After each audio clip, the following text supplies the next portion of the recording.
নয়াপল্টনে বিএনপির কেন্দ্রীয় কার্যালয়ের সামনে যে লাইভটি আমি করেছি সেটির উদ্দেশ্য বা সাবজেক্ট ছিল হচ্ছে যে তারেক রহমান কি আসলেই দেশে ফিরছেন। কারণ নয়াপল্টনে তার কোনো ন্যূনতম কোনো নমুনা পর্যন্ত নেই। এই লাইভটি দিয়ে যখন আমি গাড়িতে আসছিলাম, আস্তে আস্তে ফেসবুকে দেখছিলাম যে বিএনপি মহাসচিব মির্জা ফখরুল ইসলাম আলমগীর বুদ্ধিজীবী দিবসের শহীদ বুদ্ধিজীবী দিবসের একটি আলোচনায় উনি আবারও সেই বিষয়টি উল্লেখ করেছেন। 25 ডিসেম্বর তারেক রহমান দেশে আসবেন, সেটি একটি বাংলাদেশের জন্য একটি স্মরণীয় দিন, একটি উৎসবের আমেজের এবং নির্বাচন গণতন্ত্র ভোটাধিকারের জন্য একটি ঐতিহাসিক দিন সেটি হবে। এটি কিন্তু খুব স্বাভাবিক, সাদামাটাভাবে আবারও উল্লেখ করেছেন। তার মানে এই দিনটি নিয়ে দলের মহাসচিব যেদিন আনুষ্ঠানিকভাবে ঘোষণা দিয়েছেন সেদিন থেকে এই 2 দিন যে ধরনের গুরুত্ব দেয়া হচ্ছে বিএনপির নয়াপল্টন কেন্দ্রীয় কার্যালয় সহ অন্যান্য জায়গায়, তার কোনো আমেজ বা তার কোনো উৎসবের লক্ষণ বা তার কোনো নমুনা দেখা যায়নি। এই একদিন আগে 13 তারিখে যখন আমি এটি নিয়ে একটি ভিডিও রেকর্ড করেছিলাম নয়াপল্টনে, পরবর্তীতে আমি জগদীশের সাথে যখন আলোচনা করছিলাম এটি নেই কেন, তখন কেউ কেউ বলছিলেন, শুভাকাঙ্ক্ষীদের মধ্যে, রাজনৈতিক কেউ না, তারা বলছেন যে হয়তো ওসমান হাদির ঘটনাটি এই কারণে হয়তো বিএনপি সেভাবে করে এটা নিয়ে অত উৎসবের আমেজ তৈরি করেনি। এটি হতে পারে, কিন্তু দ্বিমত হচ্ছে তার সাথে আমি করেছিলাম যে তারেক রহমানের মা বেগম খালেদা জিয়া গুরুতর অসুস্থ। এটি নিয়ে নানা রাজনীতি, প্রচার অপপ্রচার অনেক কিছু হয়েছে, কিন্তু তারেক রহমান কি ওনার নির্বাচন, রাজনীতি, দলীয় কর্মসূচি সেগুলো কি বাতিল করেছেন, স্থগিত করেছেন? নির্বাচন কি উনি চাননি এরকম কিছু? বরঞ্চ বিএনপির যে দেশ গড়ার পরিকল্পনা সেটি নিয়ে 7 দিনব্যাপী, সম্ভবত 7 দিনই কর্মশালা চলছে এবং সেটি কিন্তু তারেক রহমান নিজে উপস্থিত থেকে ঘন্টার পর ঘন্টা সেখানে প্রশ্নোত্তর পর্ব সহ নিজে বক্তব্য দিচ্ছেন, দিক নির্দেশনা দিচ্ছেন। অর্থাৎ নির্বাচন, রাজনীতি, মানুষের ভোট দেওয়ার আকাঙ্ক্ষা, ভোটাধিকার প্রতিষ্ঠা, এটি বেগম খালেদা জিয়ার দীর্ঘ রাজনৈতিক সংগ্রামের অন্যতম একটি উদ্দেশ্য ছিল। 2008 সালে বেগম খালেদা জিয়াকে কিন্তু 111 সরকার ক্ষমতা দিতে চেয়েছিল, কিন্তু উনি তখন নেননি, আপোষ করেননি। কেন? কারণ হচ্ছে উনি অন্যায়কে মেনে নেননি। মানুষের ভোটের অধিকার, গণতান্ত্রিক অধিকার যারা হরণ করবে, খর্ব করবে, তাদের সাথে উনি আপোষ করবেন না।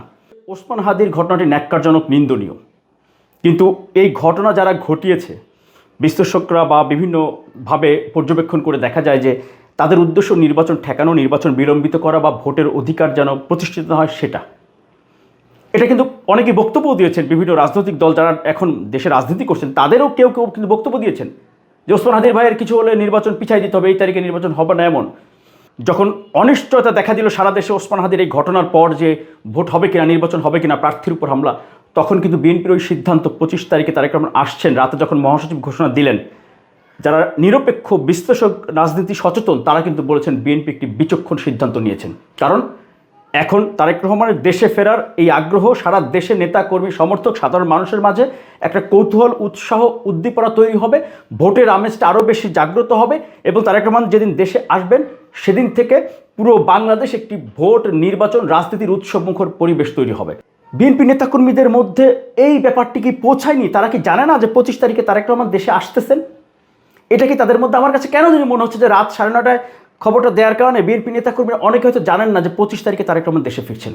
তাহলে নয়াপল্টনে এত বিলবোর্ড লাগে, ওই কারো যদি ওই কি বলে, ওই কি কয়, ছোটোখাটো আগডুম বাগডুম কোনো কমিটিও থাকে, সেটারও বিশাল বিলবোর্ড লাগে।